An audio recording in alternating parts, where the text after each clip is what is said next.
అందరికీ నమస్తే అండి. ప్రస్తుతానికి పవన్ కళ్యాణ్ గారి రాజకీయం చాలా పీక్స్లో ఉంది. బహుశా ఎదుటి వాళ్ళకి ఎవరికి కూడా అర్థం చేసుకునే దశలో కూడా లేదు, అర్థం కావట్లేదు కూడా ఆయన వ్యూహాలు.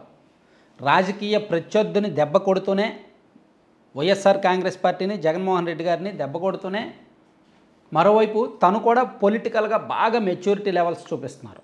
పీక్స్లో ఉందండి పవన్ కళ్యాణ్ గారు. పాలిటిక్స్ ప్రస్తుతానికి పీక్ స్టేజ్లో చేస్తున్నారు. కూటమిలో భాగస్వామ్య పక్షాల్లో టీడీపీ తర్వాత జనసేన ఉన్నప్పటికీ రాజకీయం చేయడంలో టీడీపీ కంటే పవన్ కళ్యాణ్ గారు ఎక్కువ చేస్తున్నారు. నేషనల్ వైడ్ ఒకవైపు క్రేజ్ పెరుగుతుంది. ఇతర రాష్ట్రాల్లో ఆయన, మహారాష్ట్ర ఆయన ఎన్నికల ప్రచారం పనికొచ్చింది. రేపు పొద్దున ఢిల్లీలో కూడా ఆయన ప్రచారం చేస్తారు. అలా జాతీయ స్థాయిలో పేరు, మరోవైపు హిందూ ధర్మ పరిరక్షణ వైపు, మరోవైపు ఇక్కడ జరుగుతున్న రాజకీయ అంశాల్లో కూడా ఆయన తలదూరుస్తున్నారు, డెప్త్గా వెళ్ళిపోతున్నారు. కాకినాడ రేషన్ బియ్యం కావచ్చు, మొన్న సరస్వతి పవర్ భూముల పరిశీలన కావచ్చు, అవన్నీ. సో ఆ రోజు ఆయన దాదాపుగా నెల రోజులైంది దాచేపల్లి వెళ్ళి సరస్వతి పవర్కి సంబంధించిన భూములు పరిశీలించారు కదా. సో దాని మీద ఎంక్వైరీకి వేశారు. అధికారుల నుంచి నివేదిక తెప్పించుకున్నారు. ఆయన్నే నేరుగా వెళ్ళి పరిశీలించారు. అక్కడ రైతులతో మాట్లాడారు. సో అక్కడ ఏం తప్పు జరుగుతుందో తెలుసుకున్నారు. ఈరోజు ఆ భూములు ప్రభుత్వం స్వాధీనం చేస్తున్నట్టుగా నోటీసులు ఇచ్చారు. అంటే వెళ్ళారు, చూశారు, తప్పు తెలుసుకున్నారు, దాన్ని సాల్వ్ చేశారు, ముగించారు. ఈ దెబ్బతో జగన్మోహన్ రెడ్డి గారు చేసిన అనేక అక్రమాల్లో ఈ అక్రమానికి చెల్లినట్టే.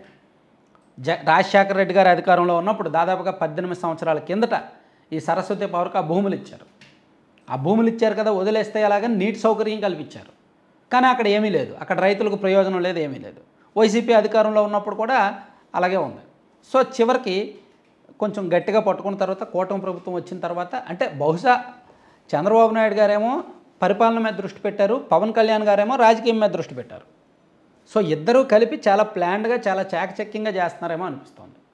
సో మరోవైపు కాకినాడ వెళ్ళడం ద్వారా అక్కడ రేషన్ బియ్యం అక్రమాల మీద కొంచెం గట్టిగా ఉండడం ద్వారా ద్వారంపూడి గారి ఆర్థిక మూలాల మీద కాదు దెబ్బ కొట్టినట్టే. ఎందుకంటే ద్వారంపూడి గారి ఆర్థిక మూలాలే కావు అవి. అక్కడ కాకినాడ సెజ్ ఉంది, కాకినాడ పోర్ట్ ఉంది, అందులో జగన్మోహన్ రెడ్డి గారి మనుషులకు ఎక్కువగా వాటాలు ఉన్నాయి.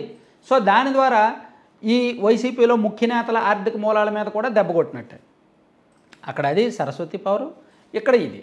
ఈ రెండిటి ద్వారా వైసీపీకి షాక్, వైసీపీకి దెబ్బ మీద దెబ్బ, ఆర్థిక మూలాలు దెబ్బతింటాయి. అయితే ఇవే కాదు, ఇంకా చాలా ఉన్నాయి. సాక్షి పత్రిక ఉంది.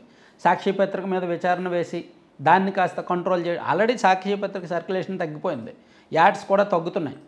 సో గత 5 ఏళ్లలో వాళ్ళు చేసిన అవినీతిని కూడా వీళ్ళు రికవరీ చేసి, లేదా కేసులు పెట్టి, లేదా ప్రజల ముందు దోషిగా నిలబెడితే అది ఒక దెబ్బ. సో ఇట్లా చాలా అంశాలు పరిశీలిస్తున్నారు. సో ప్రస్తుతానికి ఈ నిర్ణయం, ఈ సరస్వతి పవర్కి ఇచ్చిన భూములు వెనక్కి తీసుకునే నిర్ణయం ద్వారా మాత్రం ప్రభుత్వ వైఖరి ఎంత సీరియస్గా ఉంది, జగన్మోహన్ రెడ్డి గారు చేసిన తప్పుల మీద, గత ప్రభుత్వ హయాంలో జరిగిన అక్రమాల మీద ఈ ప్రభుత్వం ఎలా వెళ్ళబోతోంది అనేది స్పష్టంగా మనం తెలుసుకోవచ్చు అన్నమాట.